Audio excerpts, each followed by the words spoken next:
আজ আমি তোমাদের সঙ্গে আলোচনা করব সূচকের নিয়মাবলী অধ্যায়ের 3 দাগে মানের ঊর্ধ্বক্রমে সাজাই অঙ্কগুলি।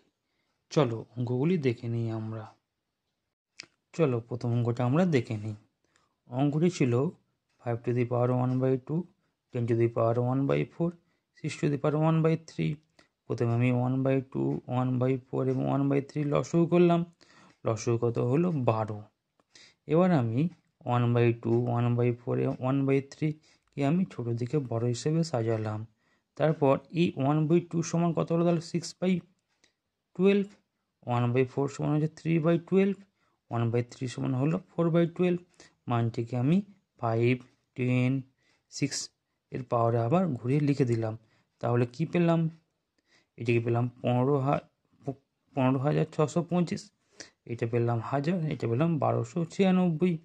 মানে ঊর্ধ্বক্রমে সাজিয়ে কি পেলাম? সবচেয়ে ছোট কোনটা হলো? ছোট হলো 10^1/4, তারপরে হলো আমাদের 6^1/3, তারপরে হলো 5^1/2। একই রকমভাবে আমি 2 দাগের অঙ্কটাকেও করে দিয়েছি, তোমরা দেখে নাও।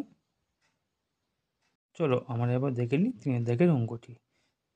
2^60, 3^48, 4^36, 5^24। প্রত্যেকটি পাওয়ারকে আমরা 12 গুণিতক আকারে লিখলাম। 5×12 = 60, 4×12 = 48, 3×12 = 36, 12×2 = 24। এবার আমরা 2 টু দি পাওয়ার এইভাবে লিখে তার পাওয়ার লিখলাম 12। প্রত্যেকটি সংখ্যাকে একই রকমভাবে লিখলাম।